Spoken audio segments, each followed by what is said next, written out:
You're watching and listening to the latest Red and Blue review show. For all your Crystal Palace related chat, please like and subscribe across all the usual social media platforms, especially our YouTube channel. This really helps us out. Now, let's get on with the show.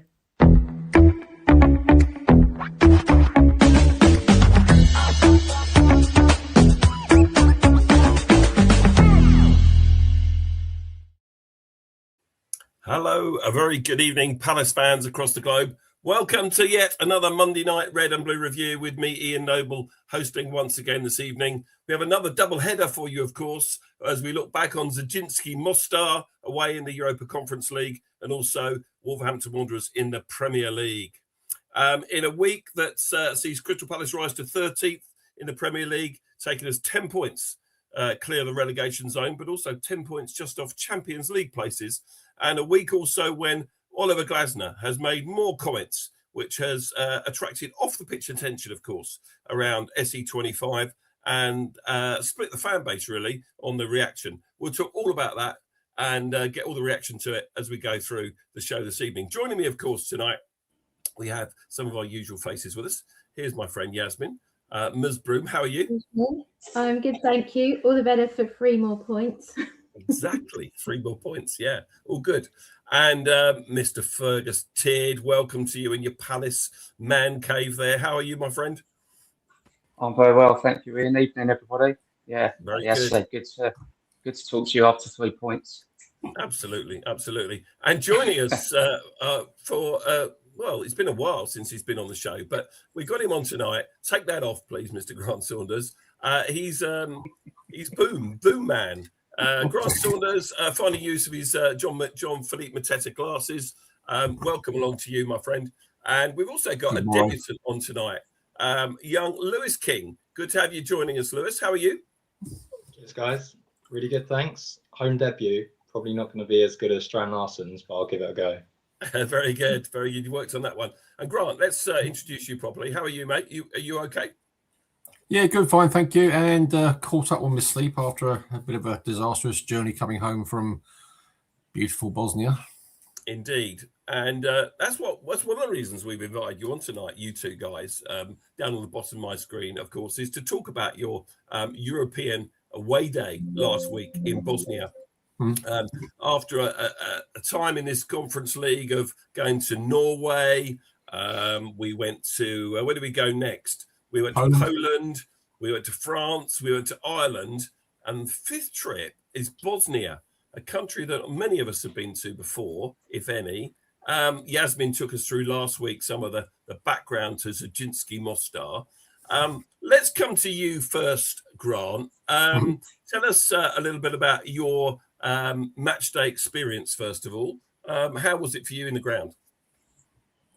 The ground was fine. I mean, match day experience started in the UK because I flew out on the morning of the match. Everything went fine. We got into the town itself. Fantastic hotel. It was unbelievable. It'd been open for 3.5 months. It was stunning. 52 quid. It was 8-star basically. But the whole area was definitely building itself up for a big occasion in the ground. And the crowds were gathering all around. There was nice little pop-up bars everywhere. It was just a nice, pleasant environment, atmosphere around the whole area. I mean, my hotel was about 10 minutes from the stadium, selected for that reason. Didn't see any bother whatsoever. I don't know what happened further outfield or in bigger bars, but it was just a nice experience. I was lucky to have Cat 1 seats, so I can't comment on the experience in the cage. However, what I can say is if you can imagine a stand like the Arthur Waite Stadium, but it's split into 2 tiers like the Homesdale. The bottom tier was packed, and there was a good set of their ultras to my left, and they were having good fun. They were boisterous, etc. And then the Palace fans would be in the top right-hand corner of the Arthur Waite second level of the Homesdale, if you like. So didn't hear a thing from them, unfortunately, but knew they were there because obviously we saw them when we arrived. But it's one hell of a thing to see, let alone experience. It's just different, proper European night out. I mean, that picture on the screen there, yeah, that just summarises how far away it all was. And also, Mostar did a great thing by saying, we've noticed there's a lot of SE25 addresses on here. We'll sell you tickets, but you've got to go in the same bit, but the opposite end. It really was. It's like the Arthurweight. They were opposite corners of the stand. The bit in the middle, which was 80% of it, was just empty. It was bizarre. But yeah, I mean, we picked that up, I think, from the sort of TV pictures. I mean, you couldn't see it from the camera angle that we're watching on TV, but when they showed the still pictures, you could see there was a large section of the stand that was just completely empty, and then right up in the top corner was the cage. But you had category 1. We'll come to your match day experience in a minute, because I know you've got some stuff to share about what you heard from Oliver Glasner and the reaction of the players and that kind of stuff. So we'll come to that in a minute or two if we can. I want to bring Lewis in, if I may. Lewis, you've been to is this your first away trip in Europe, or had you been to any others? It was my first away trip in Europe, yes. Okay, and, so what motivated you to go to this one? Yeah, so obviously hoping to get a few more in before the end of the season, and now thinking, well, it could have been the last one, and thinking I need to push the button a bit quicker. So kind of went out on the day event and came back. It was like a full day. You do the first thing, you try and get the flights all sorted, and then realize you're going to an airport 2.5 hours away from the main international airport that was closer. But it was a great day out. There was some coaches put on as well, which meant we got a bit of a police convoy all the way there. Okay. And yeah, the locals and police seemed to be pretty friendly. Lots of Palace fans on the coaches and nearby, getting selfies with them and stuff. So generally, we all had a good experience, a few drinks, and didn't see any trouble myself. And yeah, excellent. Into the game. Good. So the coaches that were laid on were for anyone, not just Palace fans. Yeah, I think they were doing. So I don't know if people saw on the CPFC, they sent through some corporate staff, some on the day tickets through a third party, Sports World. So like shout out to them, I guess, on the day. Never used them before. Heard some mixed reviews. But if anyone's out there kind of a bit unsure, I think you'll have a great day. You might be tired for a few days after, because like I said, first flight back out after the game. So a little bit leggy, but yeah. So let's talk about your trip back then, because I'm going to then come back to Grant, because I know he's had a very different experience to you coming back. So you flew out on the day of the game, and you flew back to the UK also on the day of the game. Yeah, that's correct. So I think it was a 5 o'clock. 5 o'clock at the airport, kind of roughly 8 a.m. flight. Few beers obviously on the way over, and then around 3ish in the morning flight back after the game. By the time we got back to the airport, like I said, pretty leggy, but it was not too bad. Now you're quite a young guy, so you probably handle that. I mean, I probably couldn't. I don't think Fergus could. Don't know about Yasmin, but there we are. Grant, what happened to you on the way back? Very briefly, not in too much detail, but what happened to you on the way back? Crap and more crap, basically. So we were due to come back on the day after, so we have a night in the hotel. 2 flights, quite simple, but unfortunately we involved a company called Ryanair, which has the name Ryan Scare for a reason. It was a flight from Bosnia, so Sarajevo, I should say, into Memmingen, which is in Germany. Then from Memmingen to Stansted. Nice and simple, yeah?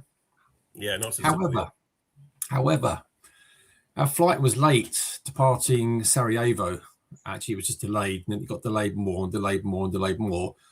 Then we were looking into things and seeing that the flight from Memmingen to Stansted was getting delayed and delayed and delayed as well. Now, there's something in aviation called a W pattern. I'll be quick, okay? Yeah, be quick. The flight starts from Stansted, and it goes to Memmingen. Memmingen then goes to Sarajevo. Sarajevo back to Memmingen. Memmingen back to Stansted, like a W. Okay. Now, the Memmingen to Stansted, it was the inside W, and the Surrey bit was the outside W. Now, we were the inside W, but we were late, so we then affect the outside W bit being late. So I worked out my old aviation head. So we're on the same aircraft that we're going home on. So I checked in with the number one on the flight, the cabin crew. I just said, is this the flight? And then she said, yes, it is. We are the crew taking you to Stansted. I said, well, can you get a message through, please, to let them know that there's 50, 60 people on this flight who are going to Stansted, all hand luggage. Nobody's got luggage, check-in, etc. We just need to get from this aircraft out, back on the same aircraft, just change your seats. However, because it was running late, Birmingham's a hub, and they have a spare aircraft. So because the flight from Birmingham to Stansted was running late, they just put this other aircraft on, and it went 50 people short, and we all got stranded in Germany. So, as Felix von David said, Grant Street was like a movie: trains, planes, and automobiles. So you'd concur with that. Throw in a bus as well. Very good. Okay, well, as I said to you, I think I said to you on social media, I was jealous of you on the day of the game. I was less jealous when you were travelling back because it sounded like an absolute nightmare. But you're back with us, and it's good to have you on the show tonight. Let me add how I got back. Let me add how I got back. So I got a bus from Birmingham to Munich, overnight in Munich, and a flight from Munich to Gatwick, and then. Perfect. Good. You got back. Yeah. That's the main thing. Yeah. Right. Stay with us, Grant. Lewis, stay with us as well. We're gonna come to the game now because we need to talk about the game. Thanks for joining us, everyone in the chat. Sorry we haven't sort of mentioned you much so far. We've got a special guest on, so we're going to come to the game. Yaz, you're going to cover the game for us mainly.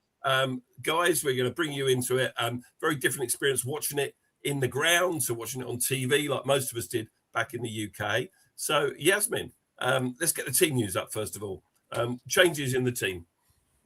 Yeah, so we had Chadi Riyad come in because Lerma was obviously injured. Yeah. Sosa, TM was on the bench, and Brennan Johnson came in for Gesson.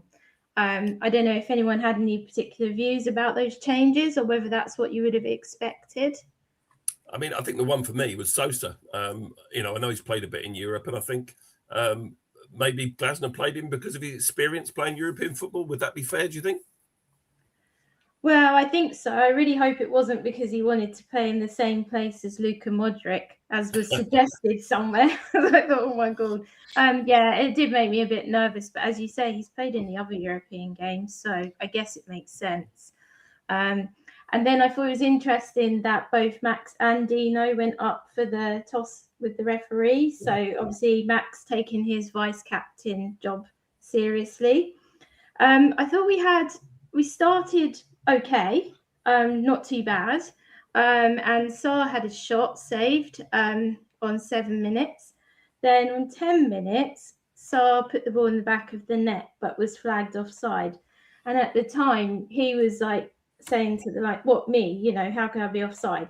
And it was, he wasn't offside, but it was obviously Chris Richards who was offside beforehand. So that's why it was ruled out. Yeah.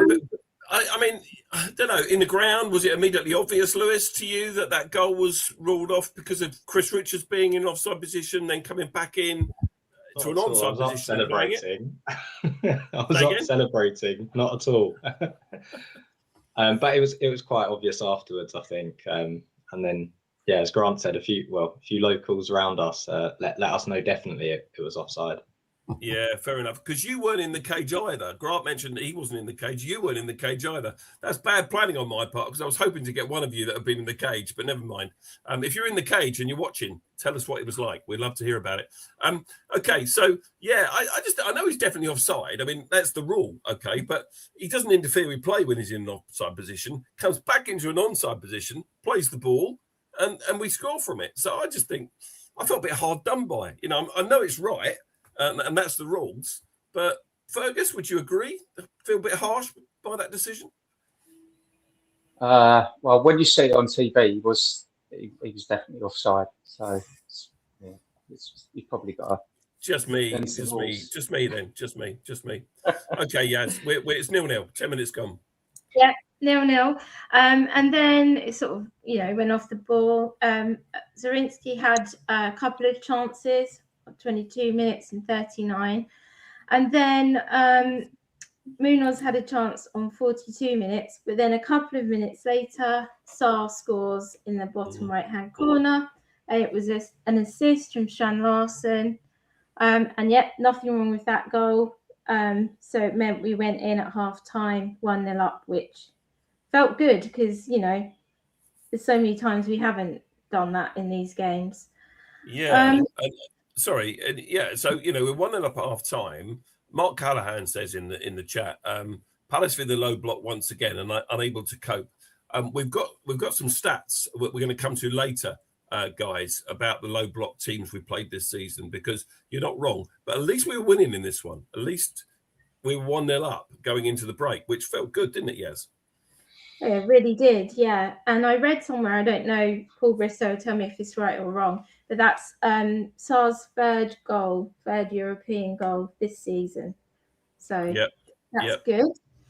And then when we came out, it kind of, I don't know, why do we seem to come out worse after half time? I've just noticed that recently. I don't know. Can we just park that for a minute? I want to bring the guys in that were at the game again. How did you celebrate, Grant, in the ground? Were you able to celebrate sitting where you were with the Zrinjski ultras right near you? I think Lewis will back us up, just like we were in the home still. No problem at all whatsoever. We let them know we were there, definitely. Yeah. So how many of you Palace fans in those Cat 1 seats behind the dugouts? So what do you reckon, Lewis? That area probably held about 250 maybe. And we weren't half and half, but just under.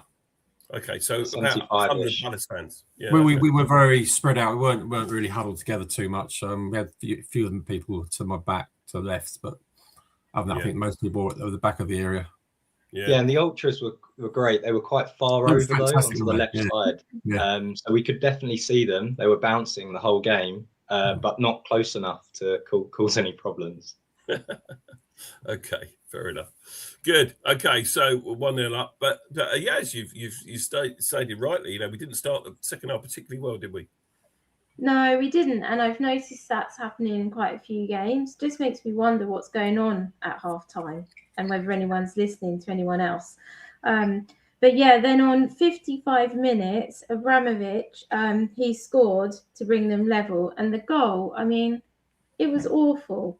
We've got, I don't know what the defence was doing particularly. Well, not defending. I don't know what you think, Ian. Who's at fault then? Let's bring Fergus in. Who's at fault for that goal? I think our defence, weren't they? Were just a bit lax. I think we'd had that goal. Probably felt like we were in control, pushing for another one. And they're known for breaking. They're very similar to us. They sit back and then hit things on the break. And that's exactly what they did. We got caught out. Yeah. Grant, who's at fault for the goal? Now, Ferg was just saying that they're known for breaking, but the speed at which they broke out was incredible. They were so quick up front. They really were. Okay. Who's at fault for the goal? I think it was just a case of they were hitting us on the break. They were building up for a counter-attack the whole time. Yeah, Mark Callahan says Kamada didn't track back for that one. I thought Adam Wharton lost the ball in the middle of the park. I thought you can see on that image that Adam Wharton's just literally in the centre circle that time. Yeah. I mean, just look bemused. A few misplaced kind of passes in the middle that just allowed them to spring off a bit. I think Lacroix was backing off a bit too much, a step over, sent him the wrong way. He was injured a bit later on. I feel him on his day, he sees that out a bit better. But yeah, it was a fast counter for them in the stadium. To be fair, it was the best move of the game up to that point. Okay. Okay. Yeah, it didn't really come across on TV like that, but it's interesting your take on it in the ground. I'm wondering with Max Lacroix, I think they checked him at half time and he wasn't quite right, but he went back out again. So maybe, as you say, Lewis, a fully fit Max Lacroix does something different there and stops it. Grant. Plar 60s just can't say Wharton gave the ball away, and he was doing it most of the night, but I think it was Wharton who gave the ball away there.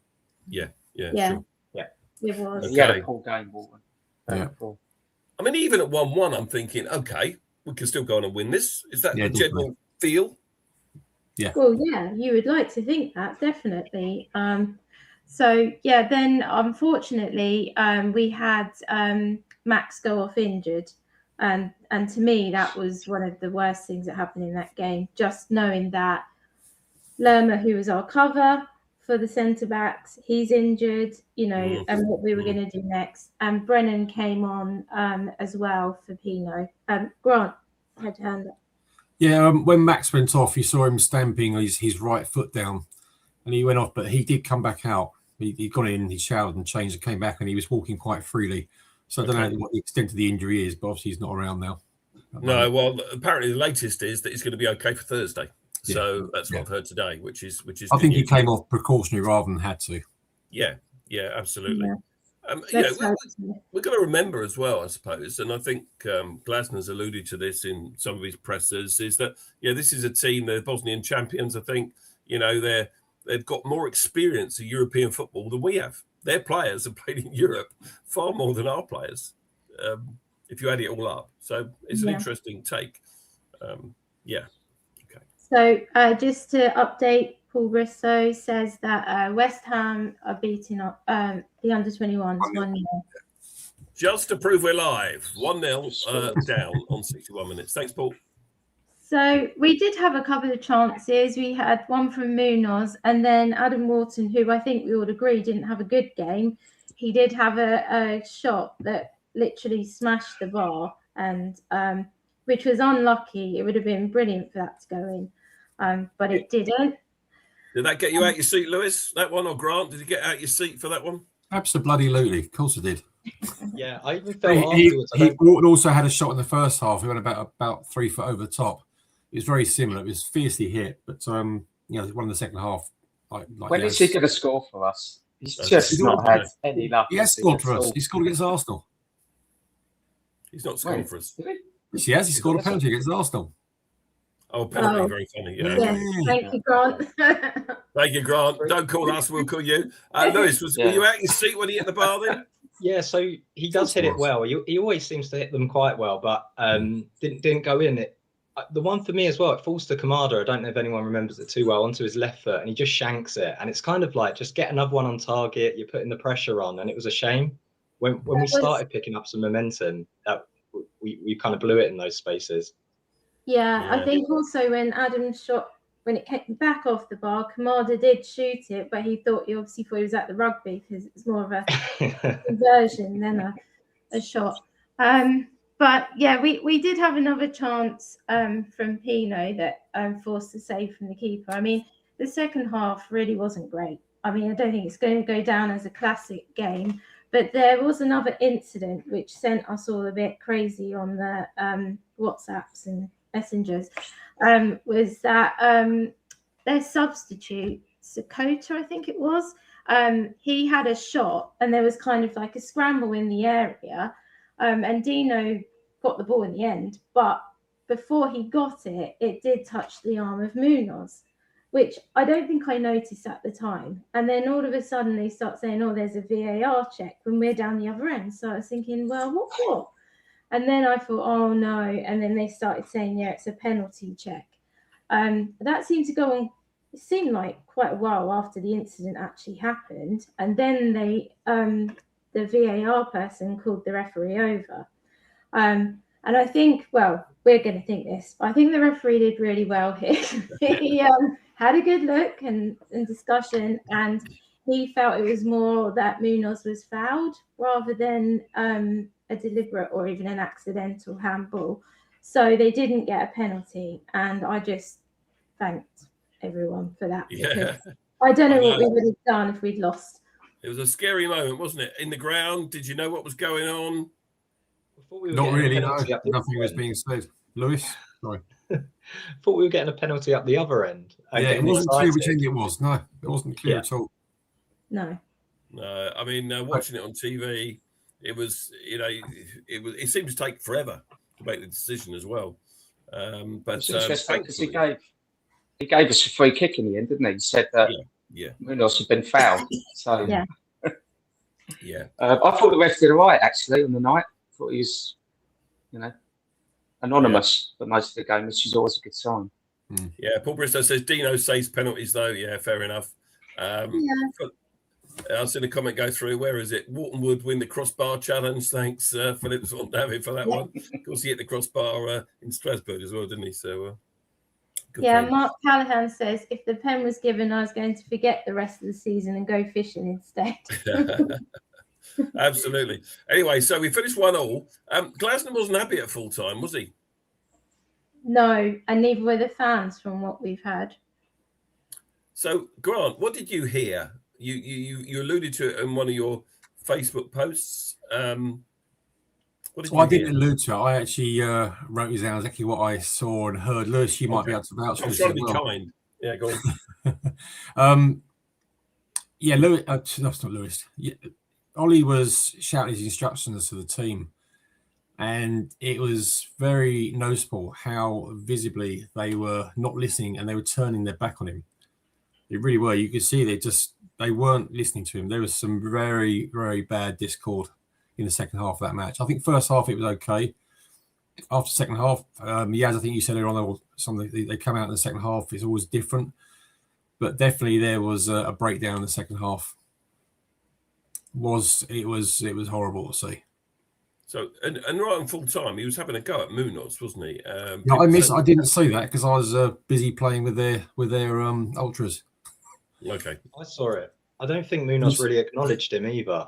To be honest, it looked like a bit of a like the players heads down a little bit as you would be, and they weren't getting a reaction from Glasner at all at that point, and it looked a bit of a sorry sight. Yeah, so we've got a question in the chat. He had a go at Munoz, don't know why. And then we got a response. Glasner wasn't happy with Munoz. Last minute throw in, he went backwards instead of into the box. My goodness me, we want forward play all the time. We're saying too much sideways, backwards, sideways, backwards, sideways.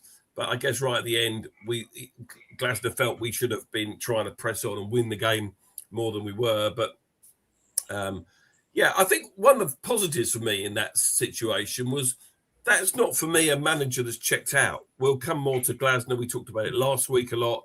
That isn't a manager that's checked out. That isn't a manager that doesn't care. He was passionate about it, and he was really quite cross that we didn't, maybe follow instructions at the death. Thoughts about that?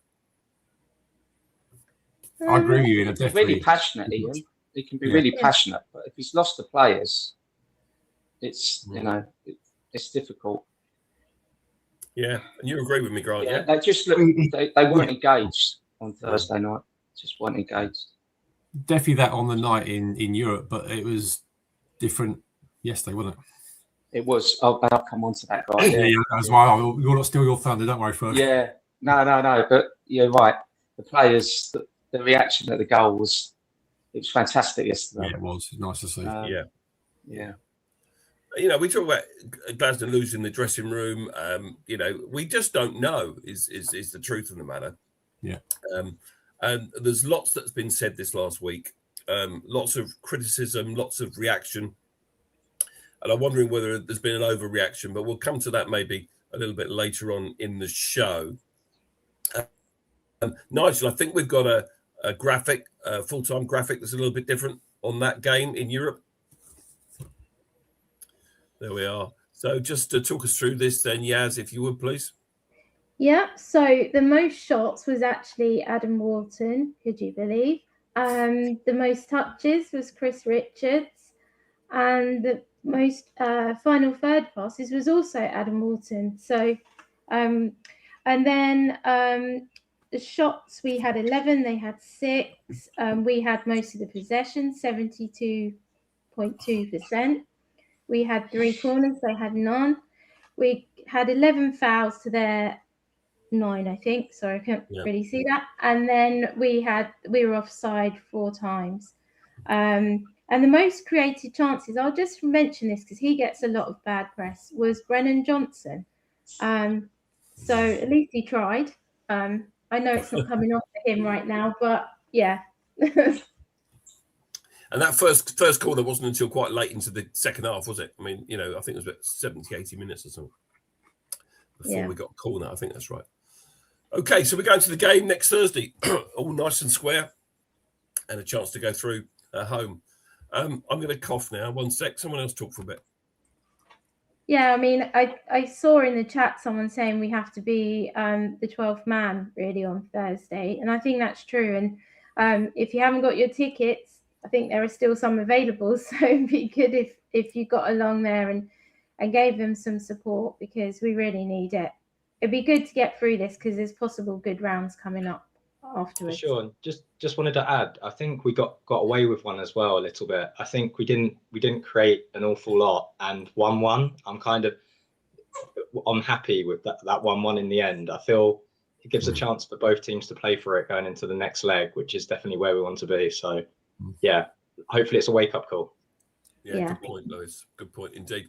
And listen, at home, in front of the Palace faithful, we should be able to win this, shouldn't we? You know, they've got 1,300 fans coming apparently, which is a pretty good effort. They'll probably sell more tickets than that. But yeah, I'd like to think we can win on Thursday night. That's for sure. As of 3 days ago, we'd sold 12,000 ourselves. Yeah, I was going to say, are they £40 a ticket? Sorry? Is it £40 for a ticket? I think it might be 40 now. It was 35. Might be 40 now. See, I don't get that. If we haven't sold enough tickets, cheap, why are we putting the price up? It doesn't make any sense, does it? Why No, not it was already announced how they could do it. So the people who got in first, like the season ticket holders, and then the people who bought them through the phases, it's 35 quid. Once it's gone through the phase, it goes to 40 quid. Yeah, fair enough. Also, you've got a problem now. You can't do any offers like 2 for the price of 1 because you say all the people that bought them all full price. Well, I want my discount. It's a tricky position. I agree. I really can't do any People offers. fan, unfortunately. Just out of interest, how much was the ticket? How much was the ticket in Mostar? How much was the ticket in Mostar? 13 quid. Yeah, right. Poland was about 12 quid, wasn't it?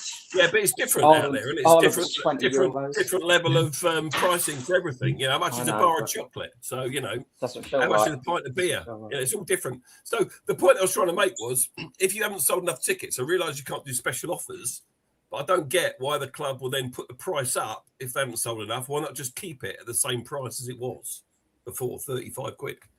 It shouldn't make a difference. Just try and last some money back somewhere, I think.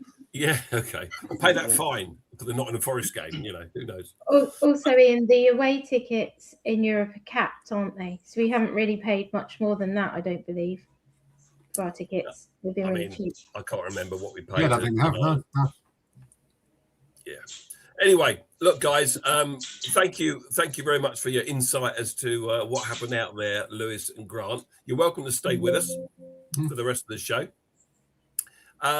So let's come now to the Wolves game. It's fresh in the memory. It was only yesterday. Ferg, you and I travelled up together. Goodness me, it was. They kept us waiting, didn't they? You know, it was a long old wait. It was a long old 95, 98 minutes, but we got the job done. We did, yeah. Very frustrating. I don't know if we're going to bring the team up. Yeah, there we go. So the 4 changes. So Riyad and Cambo came in at the back,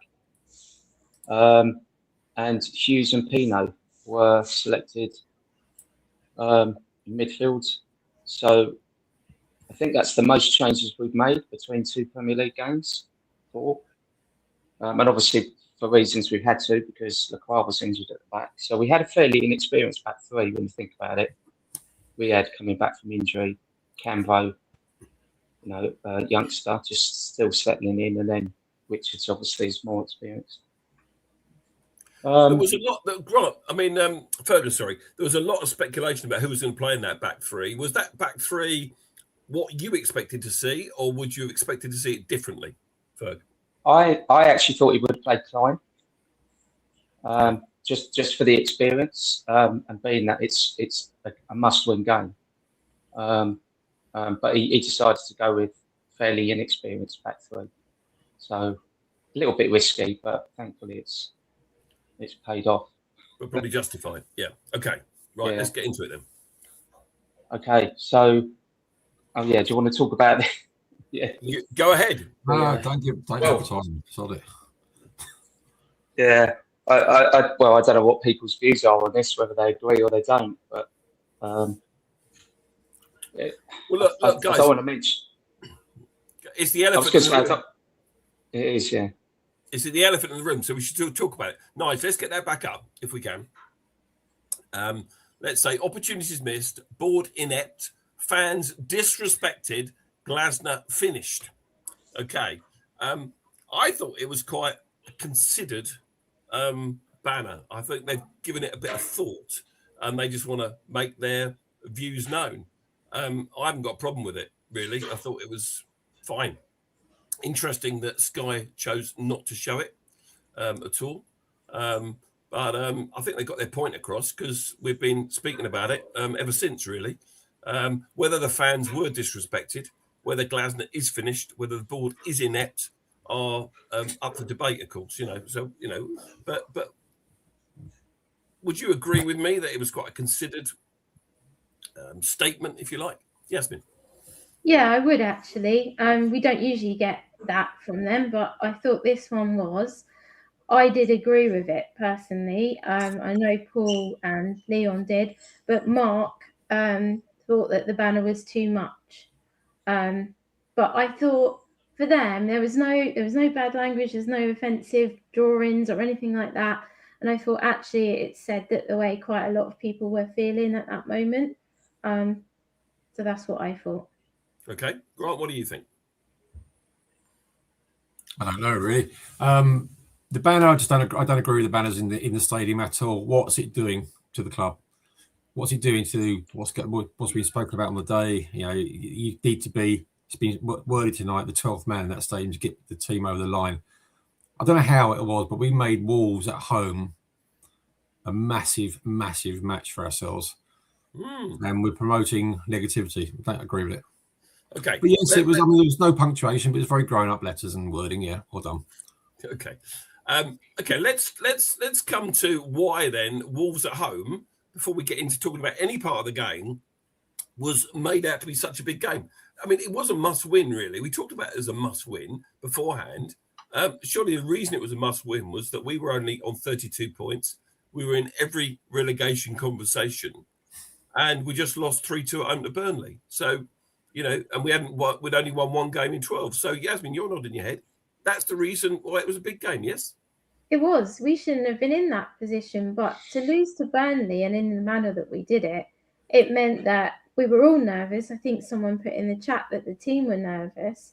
And it meant that game, if we'd lost it, I don't know what would have happened. I'm so relieved in so many ways because it would have been absolutely toxic if we'd lost it. But yeah, it was beating Wolves. I'm trying to stay humble, but we should have been able to do that with the team we have and the team they have. And yeah, it was just nerve-wracking for everyone, I think. Yeah, I agree with you. And do you know what game it reminded me of? It reminded me of that Norwich fixture a few years ago when Punchin scored that beautiful critical goal to make it 1-0, also in the Homesdale end. Because that was the game that game made us safe. It was, I think, from memory.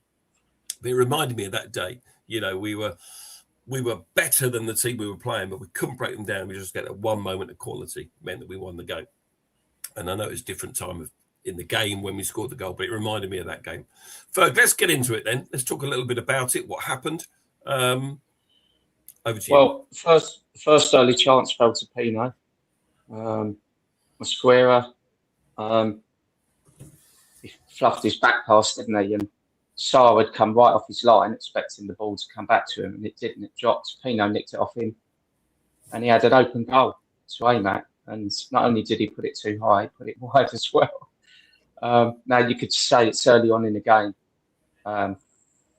so give him a little bit of a leeway, but I just thought it was a bad miss. Open goal. He's a talented player. He's got to hit the target. No pressure on him either. He actually could have probably taken the ball forward, maybe another pass or two, and then slotted the ball in. Because the keeper was in no man's land. He'd come right out, expected to receive the ball. And, I mean, in the ground yesterday, I thought, oh, what a bad miss. Surely he could have taken another touch. But when I've watched it back, he's got the defender's right on his heels, and he makes a quick decision to try and lob the keeper and just gets horribly wrong. Right decision or wrong decision, Lewis, for you, do you think?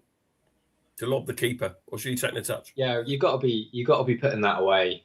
Pino's a technically gifted player, and we haven't seen it from him, but he needs to be scoring that, and I think he knows that. Yeah, I think so as well. Ferg would have tucked that one away, says Mark. I would have done in my day. So one big chance missed. 0-0. One big chance missed. And I'm going to mention this. 11th minute, Walton fouls Chatua, and it could have been a yellow. And the reason I brought that up is because of obviously events that happened later on. But he got away with that. The referee didn't book him again, maybe a little bit too early in the game. But then, 4 minutes later, Hughes gets. It's always in the first 20 minutes, isn't it? His standard yellow card, and it puts him on the back foot. I think it really affects him. I think it affects his game. Do you think it was a yellow card though? Not every foul is a yellow card. Was it a yellow card? No, it was a soft one. It was a soft one, but I think reputation. I think with these referees, sometimes, if that had been say a Kamada, he probably wouldn't have got booked. But because it's Hughes, and Hughes has got a track record of it. Now it's supposed to be unbiased, but I do think in some occasions, depending on who you are, you're more likely to get a yellow if you commit a foul than maybe other players that don't get booked as often. Okay. So anyway, Hughes is on a yellow. Adam Wharton isn't on a yellow. Yeah. Wolves had a couple of chances after that. They had a header. It was easily saved by Henderson. And then they had a chance from a corner. I think it's Akadea. And he made a poor connection, and Masquado trying to stick his foot out, direct it into the goal and missed it. And it went out wide. And then on 31 minutes, Camvo, he pulled back Mane, yellow card, and a free kick just outside the edge of the box to the left. And free kick. I think was it Bellegarde? Bellegarde took the free kick, and Henderson dived to his left and palmed it away. Well saved. Well saved. Save you'd expect him to make, but nevertheless well saved. Yeah, but it's nice to see a team shooting when they get a free kick outside the box, isn't it? And then on 36 minutes, so let's talk about this because I was quite impressed by this. This is obviously off the training field, but we had a corner, and Hughes took a corner low and hard to Wharton at the front post. Who just is this the West Ham thing? They do a West Ham thing, don't they? What's that about? Oh, I don't know. Is that? No, that's is that the signal, is it? Yeah. That was the signal. And, go on. No, and it came to Pino just inside the box, and he struck it quite well, hit the bottom of the post. So, really good chance. And it's not something that you normally see it from Palace, is it? So, that was a well-worked corner. Yeah, let me bring Grant in. Yeah, on that corner, Peter took the shot. Sarr took the slightest of touches, which actually pushed it onto the post. So I think Pino's goal was going to go off the post and out. But just a bit more from Sarr, and that was in. But he may have been offside, but who knows? Yeah, he could have been. It could have been offside, Grant. Yeah. Yeah. But I'll tell you what Mark just said in the chat. Pino hit that shot 100%. He dragged his foot over the top of the ball. But he went forward. Anyway, he still hit the post, which was unlucky. Still, never mind. Yeah. 3-0 now, West Ham Palace. Under 21s. Yeah, just sort of not good. Not good. Yeah. Yeah. Where were we? Okay. And then, there was another Wolves chance where Henderson tipped it over. It was a deflection and it looped. And it was just going in, and Henderson had to tip it over. And then on 41 minutes, the penalty. So again, Pino loses the ball, and then I think he fouled the Wolves player. But the referee didn't wave play on, but he didn't stop play. He obviously thought, well, the ball's gone to Mane, I'll leave it. It's a penalty all day long. Wharton didn't have a choice, really. He had to attempt to make the tackle, and unfortunately, he's missed the ball and taken the player out. And 100% penalty. It went to VAR, so I think they were looking for, was it a goal-scoring opportunity? I have no idea why it wasn't, but I'm glad they decided that it wasn't, and they just stuck with the yellow card for Wharton. I don't know what you guys thought, whether it was a red card or not. For me, it was very, very close whether Dino could actually get the ball or not. He was very close to being dismissed straight away. Yeah, Lee Lockwood says definite penalty. There you go. We have support. Well, the point you were making, Fergus, though, was that there was a foul outside the box first. So It was. the referee could have blown up for that foul, but he let the ball play on because he thought it was an advantage to Wolves. Is that what you're saying? I think so. He didn't signal play on. He just let it play just continued. It wrong. Yeah. But it was a foul. It's definitely a foul by Pino. It says in the chat, people are thinking it was a red card. So it's one of those. I think he got a bit lucky, Adam Wharton, because the other thing was he could have been booked earlier in the game. Exactly, which is what I was saying. So if he didn't get straight red, if he'd been booked early, he'd have been off anyway. And that's just before half time. So that would have put us in a real quandary. Yeah, someone be sent off, couldn't they? Yeah. So, but anyway, penalty to Wolves. Anyway, let's talk about the penalty kick and the penalty save. Yeah, so the penalty is it Tolu? I mean, he telegraphed that all the way, didn't he? But it was a comfortable save by Henderson. But as a keeper, you have to choose. You have to go the right way. And fortunately for us, he did. Comfortable save, poor penalty. And thankfully, we go in at half time 0-0. So did Wolves look like a team that would bottom the Premier League to you, Fergus? No, definitely not. No. But I think they're playing with a little bit of freedom now because they literally have nothing to play for, have they? You know, they're never going to make up the points deficit. I think they've all accepted that they're down. There's probably a lot of players out there playing for contracts at the end of the season, want other Premier League clubs or, you know, to come in and sign them. So it's in their best interest. I thought Mane yesterday had a really good game. Yeah, well, he's had a lot of good press, Mane. He's their standout player at the moment. He's only 18, I think, or 19. Yeah. So, he looked very lively. Grant, let me bring you in then, Yasmin. There's been a couple of comments in the chat regarding Wolves and looking slicker and more fluid than us. If you think about back to the match away, 3 of us were there. No, I know 4 of us were there. I felt sorry for Wolves on the day because they did nothing wrong on the day. They really didn't. The only thing they did wrong was let 2 goals against us. Yeah, it was pretty similar yesterday. Really, they didn't do too much wrong. It was not a good team at all. But you know, we scraped through on a 1-0 win, 90th minute. You know, there's not too much difference, and they're relegated elect, aren't they? Yeah, fine margins, as we keep saying in this division for sure. Yeah, okay. I think when you're down the bottom, you don't get the luck, do you? No, that's true. When your luck's against you, your luck's against you. Yeah. Let me bring you in.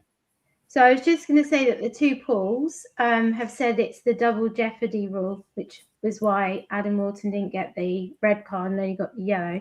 And then plus 60, it just flashed up saying, does Adam Wharton look frustrated in games in general at the moment?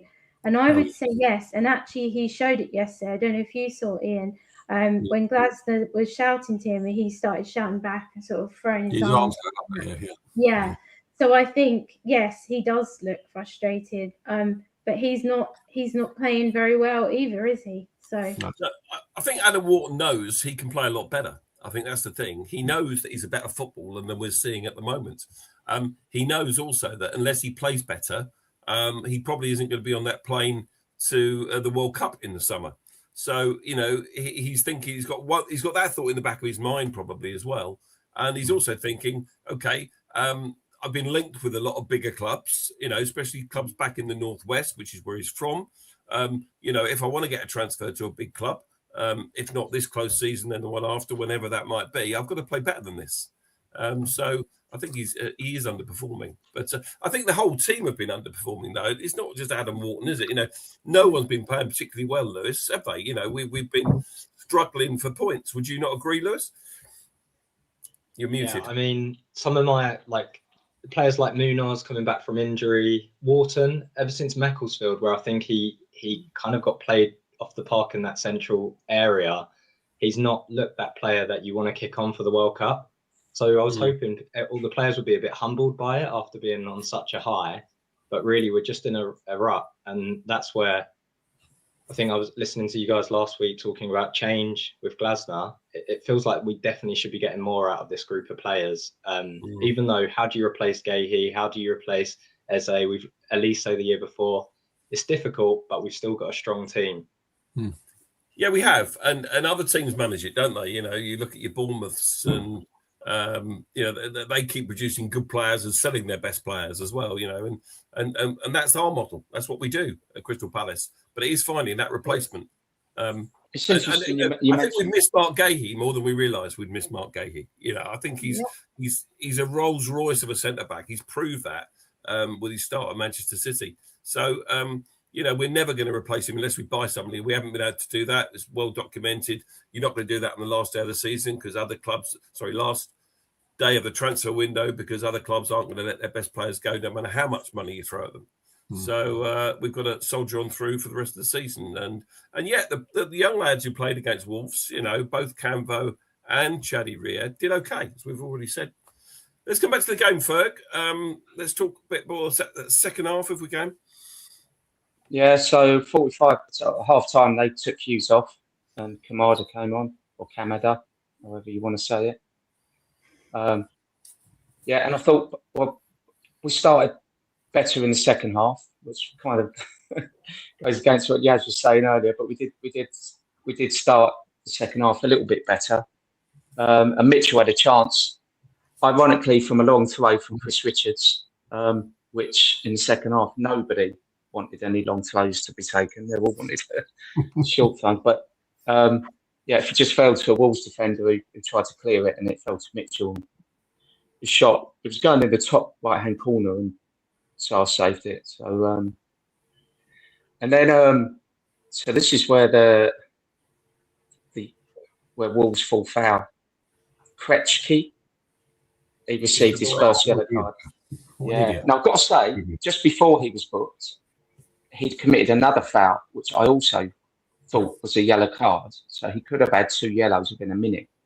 He didn't. He got away with the first one. He got booked for the second one for a foul on Sar.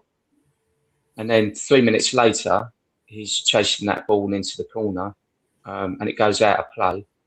Now, I genuinely think he probably thought the ball was in play still. Or I agree. And it was a very, very quick. By the linesman had almost put his flag up when he turned, and the other thing was Larson was running in to block the ball. So in his head, he's probably thinking, "I've got to clear it." You know, he doesn't want Larson taking the ball off him, so he's booted the ball away. But unfortunately for him, the ball's gone out. The referee's blown his whistle. He's deemed it. He's kicked the ball away, second yellow card, and he's off. Harsh sending off. We all agree it's harsh sending off. I think it's very harsh, but like Ferg said, he made a foul prior to the first yellow as well. So maybe the refs clocked that. I think it was. Again, I don't think 2 runs make it right. So I just think that he plays the ball thinking maybe the ball's still in play. I think if that's a Palace player that's sent off like that, I am livid. I'm absolutely livid. I get it if he deliberately kicks the ball away. But I don't think he did deliver. I think he played it thinking the ball was still in play. Yeah, but nevertheless, sometimes when your luck's against you when you're down the bottom. And I think Wolves got unlucky. Anyway, let's move on. So down to 10. Riyad was booked not long after that. And that's probably the reason that he was substituted. Because we had a few players on yellows. And Gassond came on for Riyad, which was interesting. One more attacker for centre-back. Yeah. And then Johnson came on for Pino just not long after that. And then we had the stoppage. So, I mean, there wasn't much. I mean, there was a lot of possession on our part, obviously, after the sending off without actually creating anything. And then the one chance that we did create was Richards, and he went up for that header and he clashed with Bueno. And I was in the upper tier Hunsdale and I could see the blood from where I was, and I'm a long way up. So he was, you know, it looked worse than it was. And I was just thinking, we're going to lose another centre back here. But fortunately, they patched him up, and Bono was okay as well. So thankfully both players were okay. But so he was able to carry on, and then of course the 90th minute, so the goal, and I've got to admit I get frustrated because in the past we've been a fast attacking, counter-attacking team, and just lately it's sideways, backwards, sideways, and we were doing it again on the edge, almost on the halfway line. It was going backwards and forwards, and then the Wharton got it, and it went out to Sarr, and then it come back. But Mitchell made a bit of space on the left, and Wharton saw him, put the ball over to Mitchell, and low, hard cross into the box. And there's Gassan. Now, it's probably like, Wolves had a plan to mark players, but Gassan hadn't been on the pitch for too long. Someone who should have been trapping him wasn't. And he slotted the ball home. 1-0, 90th minute. Limbs everywhere. And to what Grant referred to earlier, the players, when the camera zoomed in, when you watch it back on Match of the Day and Sky, it zooms in on the players at that corner flag, and they are all like, they're so happy. It's like it always should be. Yeah. All celebrating, hugging each other, which was fantastic to see, and it gives me confidence now for Thursday, because I know what we were saying about, the momentum, and I think it was it was a must-win game, but not just for the points in the Premier League, but for Thursday as well, so we can go into that game in the back of a win. Yeah, and our confidence should be up. Absolutely. Thanks, Fergus. That's great. I'm going to wrap that up there for mate. Yasmin, I'll bring you in a sec. The stats, let's have those up quickly, please, Nigel, if we can, at the end. So there we go. As you'd expect, we had majority of possession. Everything else is fairly equal. We had more corners. So, we probably just about edged it and just about deserved the win. So 1-0. And I think, Ferg, you're right. I think I'll make you spot on. I think the fact it's not just about the 3 points. There's Dino player of the match, not unsurprisingly, given he saved the penalty. We really needed that win for confidence, not just for 3 Premier League points, but we needed it to get the momentum going again, that we're winning games of football, that we haven't forgotten how to win. I know we won at Brighton the other week, but, we needed to add to that, and we managed to do it. And as I've read so many comments on social media since, it doesn't matter how you win these games, as long as you win them, and that's what we did. I just want to talk about Gesund, if I may, very quickly. He made the goal, the assist at Brighton. He scored yesterday. He was on the pitch when we were 2-0 up against Burnley. Does he get a start for you? Let's ask Grant. Does he get a start on Thursday night, Gesund? I suppose we're asking if who's fit and who's not fit, ready to start. Is his style of play good for Europe? I don't know. Okay. Better than Pino, yes. Yasmin, start Gesund on Thursday? Yeah, I would. Start positive, try and get a lead, a good lead, and then maybe try and rest people after that. I was just going to let you know about the chat that some people were saying we finally got some luck because we haven't really had any this season at all with the result.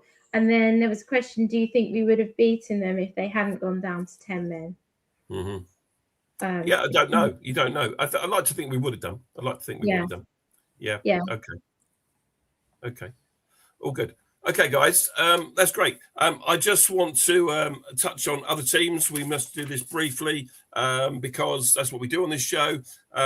Palace women in the WSL2, they won 3-1 away at Birmingham City a week or so ago. They're now third in the WSL. We've heard tonight that the under-21s unfortunately are losing 3-0. Is it still 3-0? Someone tell us in the chat. They did win 2-0 on Wednesday, however, against Borussia Mönchengladbach in the Premier League International Cup. And the under-18s, they're third in their division, and they played twice since the last show. On Tuesday, they won 3-1 against Peterborough in the Cup.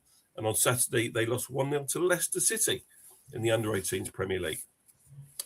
Okay, so let's come to the games that we're looking ahead to, guys. we're not going to talk much about Glasgow tonight. We talked about Glasgow last week. So we're just going to go straight into these games. Obviously, we touched on the game on Thursday already. We then go to Manchester United in the Premier League next Sunday, the 1st of March, 2 p.m. kickoff live on Sky, before we then visit Tottenham on a Thursday night. Of course, we used to play on a Thursday, so why not have a Premier League game on a Thursday night? And of course, I think one of the reasons we've been put back for that, for the benefit of TV, is that both of us are out of the FA Cup, and the following weekend is the FA Cup. So we miss out there. The Leeds game is still to be confirmed. And the reason for that is that if we do get through, or when we get through in the Europa Conference League, the round of 16 first leg will be on the Thursday evening probably, which puts the Leeds game back to the Sunday.